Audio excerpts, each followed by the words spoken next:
And welcome to a new episode of Digital Coffee Gaming Brew. And I'm your host, Brett Deister. And this is the first episode of 2025. So we're going to be talking about AMD just announced their new 9950X3D, the V-Cache one, the one that's supposed to be really good. They announced it. We're talking about that. Marvel Rivals has season 1 updates, and you're going to be able to play your favorite games on select LG Smart TVs. Yes, even PC gaming is going TV way. And my hope for 2025 is going to be a little bit of a shorter one, but it's going to be a good one. So let's get on with the show.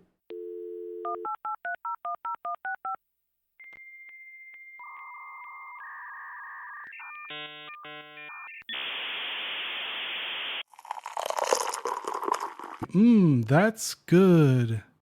And as always, please subscribe to this podcast on all your favorite podcasting apps. But anyways, Marvel Rivals has just announced season 1 that's coming in just 4 days, and it's going to have Fantastic Four, all 4 of them. They're not going to release one at a time, or they might during the season, but they're going to release all 4 of them.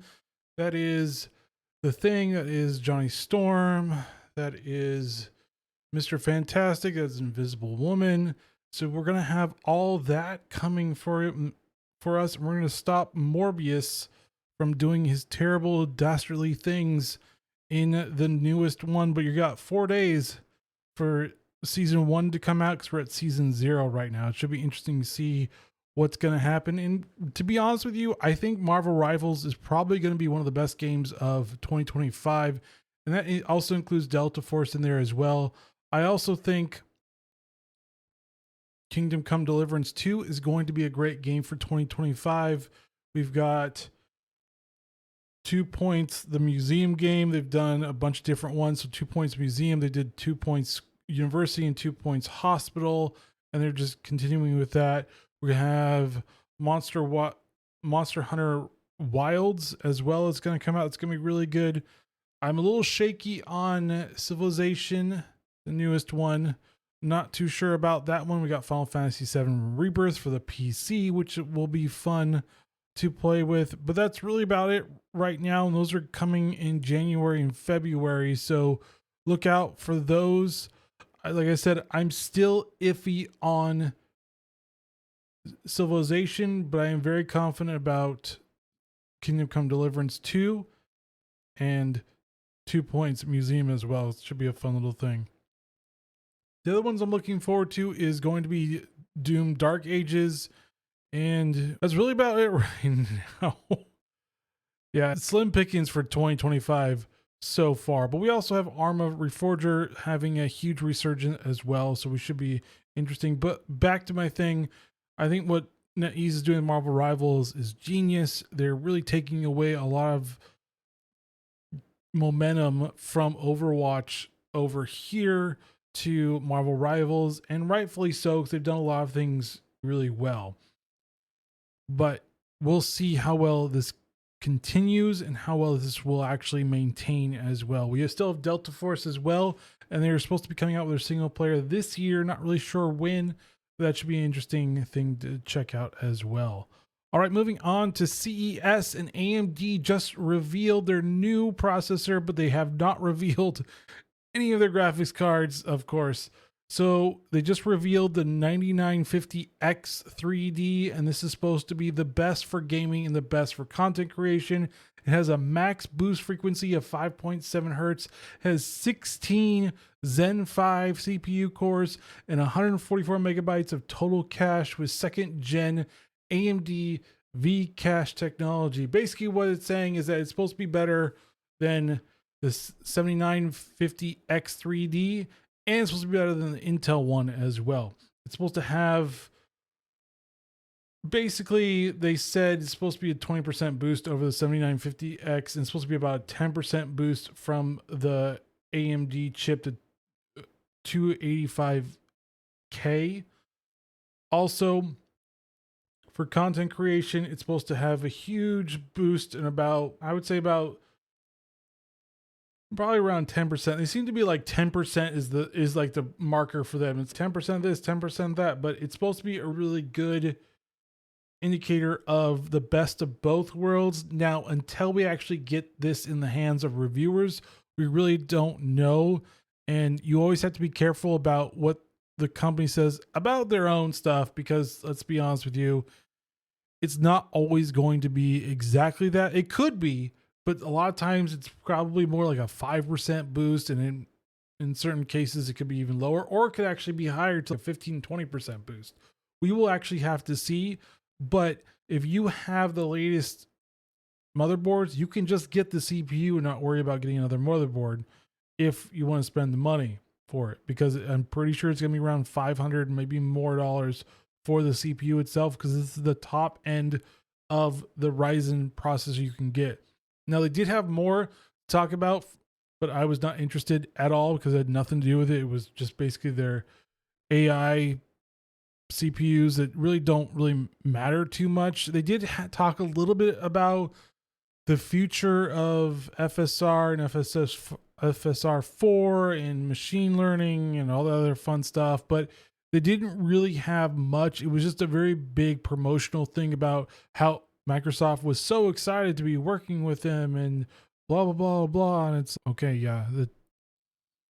It was worthless. If you're going to do it, just show us something, but just don't have somebody from the company that's obviously going to talk how great it is about it, because they're not going to bash you. And I'm pretty sure they'll be over to NVIDIA when they have their announcements as well. But right now, the 9950X 3D is supposed to be available Q1 of 2025. So relatively soon. Not really sure exactly when, because they haven't given us an exact date, but they do have a time frame of about 3 to 4 months, give or take. So be on the lookout for it if you're looking for a new chip, and that hopefully this round of 9000 series Ryzen is better than when it first launched, because it did not do very well when it launched at all. It was pretty bad. All right, for you lovers that love PC but also want a really big TV, you can actually, if you have the Xbox Game Pass Ultimate, you can play Black Ops 6 and others on your TV. Yes, you read that right. You can actually play it on your TV. How well it will run on your TV depends on your TV, but you can actually play it, meaning you don't need a console, meaning you don't need a PC.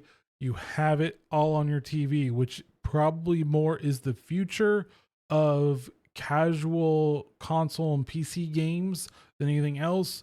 But there is a fee of, I think it's now $20 a month, if I'm not mistaken, for the Ultimate. The Ultimate is the only way you can play the cloud stuff. It's the only way you can play this. So if you want to play a Vow, which I don't recommend, or any of those other games, Starfield, if you really want to hate yourself, then you can actually play them. But to be honest, I don't think it's worth that much. I mean, yes, Xbox purchased Microsoft Activision Blizzard, which basically means they got Call of Duty and all the Blizzard stuff, because Activision doesn't make anything but Call of Duty now.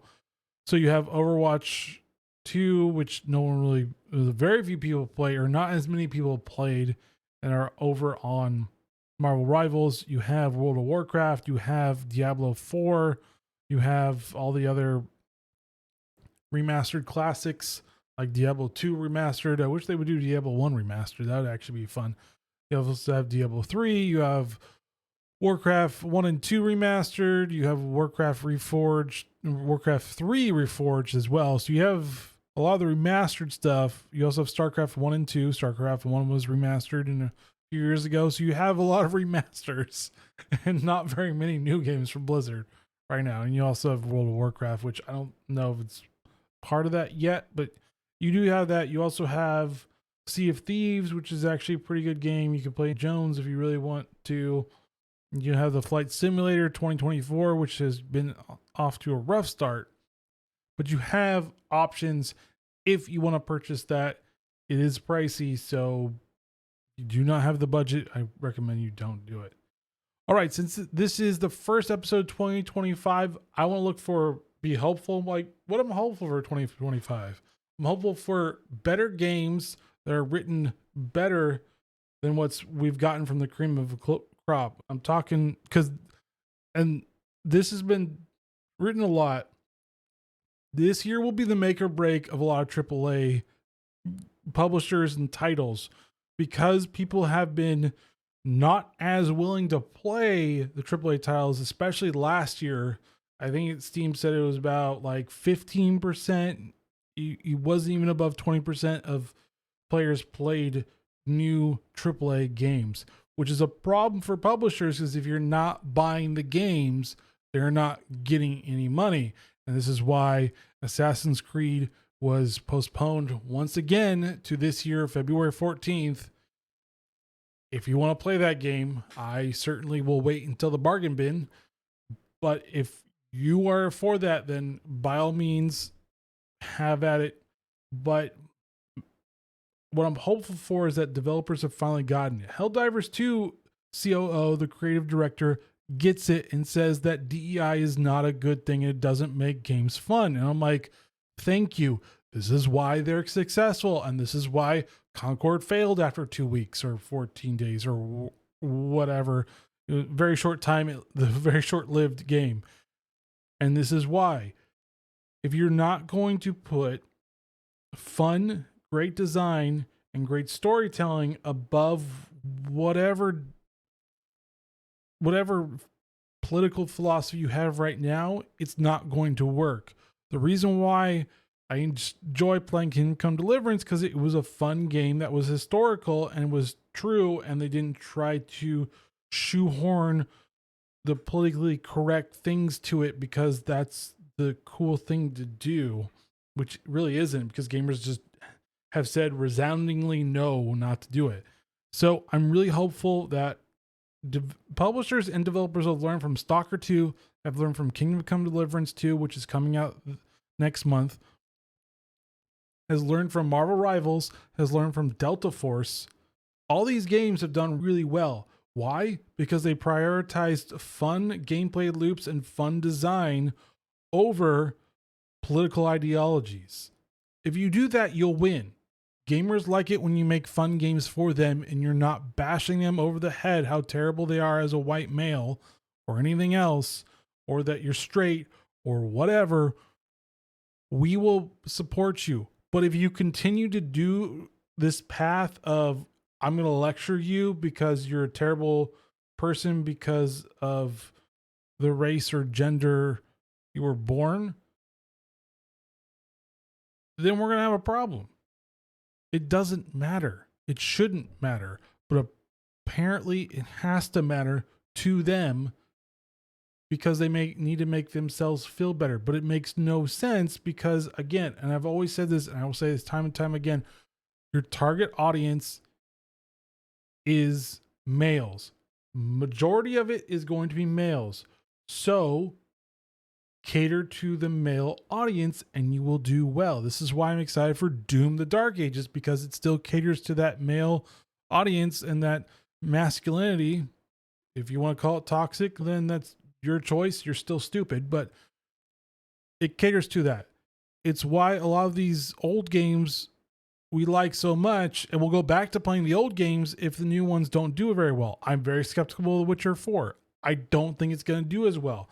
I think they totally mismanaged it, and I'm actually more afraid of the Witcher original remake because they're trying to change things that don't really fit, or we don't like it, so we're going to change it, so you're going to have to be happy about it. And I'm good, no thank you. And that's what's going to happen. Like, you could see Grand Theft Auto tank because it decided that it needed to be politically correct than actually a fun game. Fun games make sales. Games that lecture us don't and will fail. Like, just make a fun game. Stop lecturing me how terrible I am because I'm a white male. Stop lecturing other gamers saying how terrible they are because they're just male. They like women. You like beautiful women. That's not what we want. We don't want to be lectured anymore. Stop lecturing us. I don't care. I don't care if you're a weirdo. Keep your weirdness to yourself. It doesn't matter to me. But if you bring your weirdness into the games and I don't like it, I'm not going to buy it. So don't call me a racist, sexist, or whatever, because I'm still not going to buy it. You calling me names doesn't make me want to spend money. Which is funny because, again, the gaming media got mad at one of the developers at Kingdom Come Deliverance 2 because he said, hey, look, our game is doing better than Dragon Age the Veilguard, which their game came out in 2018 and Veilguard came out recently and everybody's like, well, it's on sale. I'm like, doesn't matter. If it's doing better than a new game, that's actually pretty bad. That's really bad. It came out 3 months ago, 4 months now, and it was doing better than a game that came out in 2018. That's bad. That's like, that's embarrassing for EA and for BioWare, who I don't really have a lot of hope on Mass Effect 5 being good. Because unfortunately, a lot of developers that made BioWare what it is are gone. And when they're gone, all that talent leaves and you're left with the people that aren't very talented. This is what's going to happen for CD Projekt Red. A lot of those people that created Witcher 3 are gone. So we might be left with the lesser of it, including the lore guy that apparently wants to punch gamers. Just don't get me started on that, but I'm hopeful that these hard lessons will eventually sink in. Plus, I'm actually hopeful that the AA games will actually be doing way better than what we're offering for AAA. AAA will just be AAA, but it'll try to appeal to the masses. But the AA games is really where we're going to see a lot more of the creative, fun games like Manor Lords, which is still going through it. I would say Helldivers 2 is more of a AA game than a AAA game, but eventually it's going to be a AAA game. We're going to see more of the Stalkers. We're going to see more of the Enshrouded. We're going to see more of the Path of Exiles type of developers coming up and really just answering or being the pushback to the AAA developers and publishers not understanding how to talk to gamers because of the modern audience. Yeah, modern audience. Yeah. The modern audience is the same as it has been before for the past 30 years. It hasn't changed. You have changed into being weird, but it hasn't changed. But that's my hope. My hope is that they're actually finally going to learn, or a lot of them are going to be in financial trouble. The gaming industry has been not very good for a couple of years, but a lot of industries have not been good for a couple of years, mainly because of terrible policies and terrible spending, but also because of terrible ideas being pushed to the forefront, and then the mass audiences, we reject this, we don't like this, leave us alone. So my hope is that AAA developers finally get their act together and that AA developers get the limelight that they deserve. Because they do. Look at developer No Man's Sky. That game is still being updated, and people hated it when it first came out, and people now love it because the developers, we're not done yet. We're going to keep on pumping out content for you guys, and this will be a feature-rich, and it is a feature-rich game, and they're still bringing out more. And that's crazy. But we'll see. We'll see if they figure it out. I'm hopeful they will. I'm hopeful that they see those numbers from Stalker 2, from Path of Exile 2, from Marvel Rivals, from Delta Force, from all those games that are either free to play or doesn't have a big budget, and they're trouncing all the other AAA studios. I'm looking forward to that. And thank you for listening to Digital Coffee Gaming Brew. I'm really excited for you guys and really excited for 2025. And please subscribe to this podcast on all your favorite podcasting apps. Leave a 5-star review. It really does help with the rankings. Let me know how I'm doing. And join me next week as I talk about what's going on in the gaming industry. All right, guys, stay safe. Keep playing the old, new AAA or AA game that you love. And see you next week. Later.